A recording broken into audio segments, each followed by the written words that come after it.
Good morning students. आज हम बात करने जा रहे हैं आपसे class 10th real number chapter का एक टॉपिक जिसका नाम है प्राइम फैक्टराइजेशन, जो कि आप बेसिकली बहुत सारी क्लासेस में आप ऑलरेडी जूनियर क्लासेस में इनके बारे में स्टडी कर चुके हैं कि प्राइम नंबर्स क्या होते हैं या हम किसी भी नंबर का फैक्टर कैसे फाइंड आउट करते हैं। ठीक है।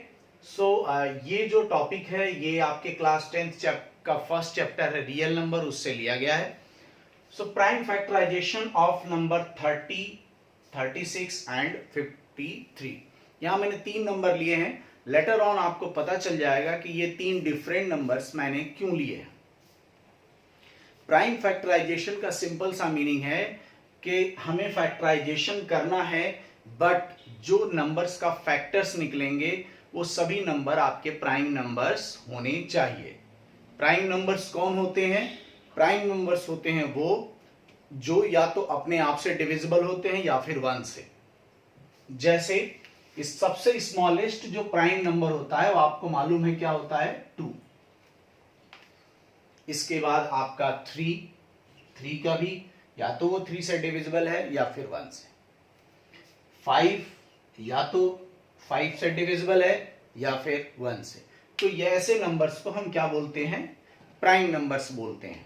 तो अब हम 30, 36 एंड 53 इनका हम क्या करेंगे? प्राइम फैक्टराइजेशन करेंगे। कैसे करेंगे? ये कैसे हम कंफर्म करेंगे कि हमारा जो फैक्टर हुआ है वो प्राइम फैक्टर्स हुआ है? सो बहुत सिंपल है। क्लास 10th में आप जब एनसीईआरटी स्टडी करेंगे तो आपको वहां ये चीज मिलेगी देखने को कि फॉर एग्जांपल हम स्टार्ट करते हैं 30 से।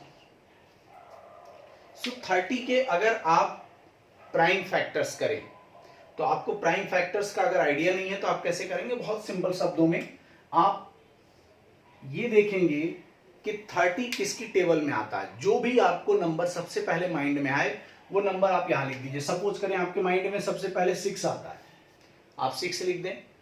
तो कितनी बार में ये टेबल में आता है? 6 5 so next factor is a 5।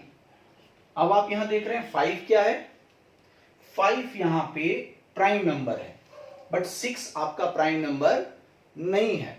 तो आपने क्या किया कि 6 के भी फैक्टर्स किए। क्या हो गया 6 का फैक्टर? वो 2 की टेबल में आता है और 3। तो 2 3 क्या हो गया आपका? 6 हो गया। ऐसे ही 30 को आप और भी तरीके से अगर करना चाहते थे तो कर सकते थे। लाइक 30 को आप ये भी लिख सकते थे, 10 की टेबल में भी आता है, 10 इंटू 3। तो ये आपका 10 प्राइम नंबर नहीं है, 3 प्राइम नंबर है। फिर आप 10 को भी ब्रेक करते 2 और 5। ठीक है। सिमिलरली अगर आप 36 की बात करें तो 36 की किसकी टेबल में आता है? आपके माइंड में कोई भी नंबर आ सकता है। 4 की टेबल में भी आता है, 9 की टेबल में भी आता है, 12 की टेबल में भी आता है। आपके माइंड में जो भी नंबर आ जाए वो नंबर आप लिख दें। 12 की टेबल में आता है, इजीली हमें पता है 12 3 अब 3 यहां क्या है? प्राइम नंबर है। तो अब हम 12 को ब्रेक करेंगे, क्या लिख देंगे? 4 इंटू 3। 2 इंटू 6 भी लिख सकते थे हम, 6 इंटू 2 भी लिख सकते थे, कोई फर्क नहीं पड़ेगा। हमें करना क्या है इस प्रोसीजर के अंदर? हमें जो भी नंबर प्राइम नंबर नहीं है उसको फर्दर फैक्टराइज करना है। तो हमने 4 को भी किया, अगेन 2 इंटू 2। सो अगर आप यहां से देखें लास्ट वाले ये जो ट्री बन रहा है इसके लास्ट के फैक्टर्स को देखें तो यहां से 30 का जो फैक्टर आ रहा है वो आ रहा है आपका डियर 2 इंटू 3 इंटू 5, और इसके अकॉर्डिंग आ रहा है 30 का जो फैक्टर वो आपका आ रहा है 2 इंटू 5 इंटू 3।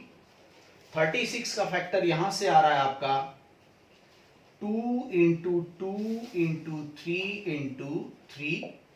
और अगर ऐसे ही हम 53 का करें तो 53 का जो फैक्टर होगा एक तो 1 और एक 53 अपने आप में होगा। डिविजिबिलिटी रूल अगर आपको मालूम हो तो आप इजीली आइडेंटिफाई कर सकते हैं कि जो नंबर है हमारा वो किस नंबर से डिविजिबल है या नहीं है। जैसे आप इजीली देख सकते हैं लास्ट में 3 है, 2 से डिविजिबल नहीं है। 2 की डिविजिबिलिटी रूल आपको मालूम होने चाहिए कि नंबर एंड विद 0, 2, 4, 6, 8।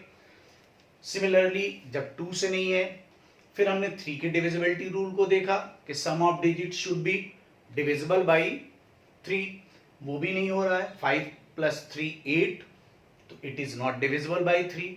जब 2 और 3 से नहीं डिविजिबल है तो वो डेफिनेटली 4 और 6 से भी डिविजिबल नहीं होगा। सिमिलरली ये 7 से नहीं होगा।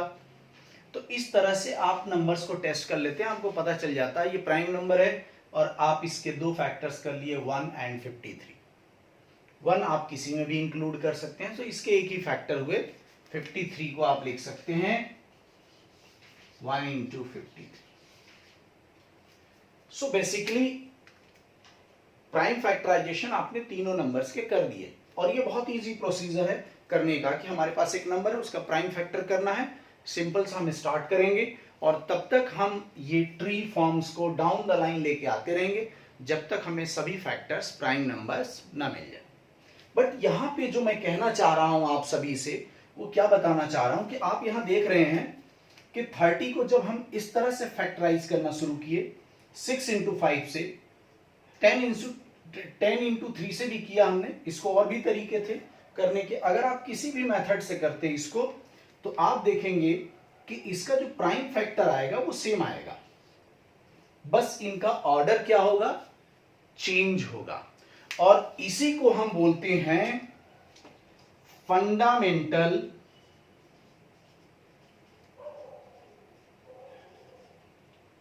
Theorem of arithmetic.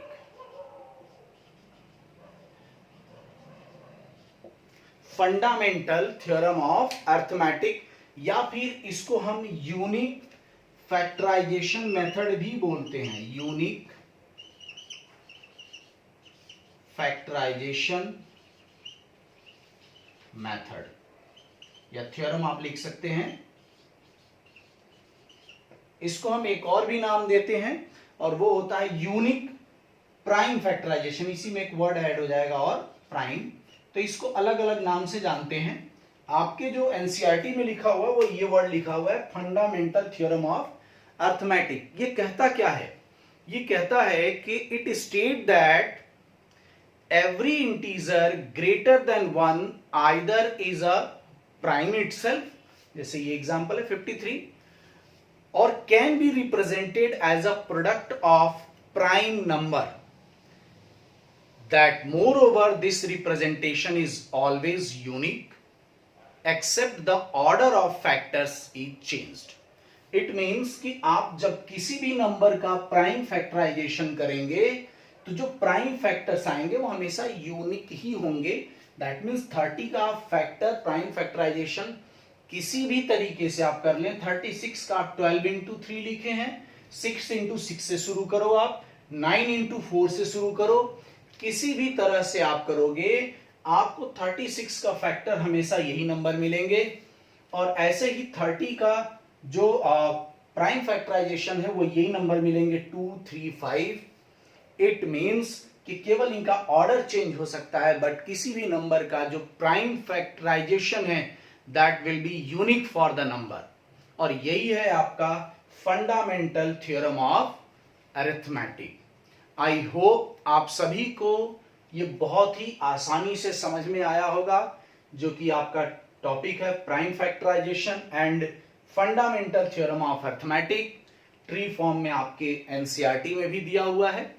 सो आज जस्ट इतना ही, बस आप लोग करेंगे क्या कि कुछ ऐसे ही आप नंबर्स उठाएंगे और उनको प्राइम फैक्टराइजेशन करने की कोशिश करेंगे। अगर आपकी कोई क्वेरी होती है तो आप मेरे चैनल पे कमेंट्स के रूप में, या फिर जो मेरी ईमेल आईडी है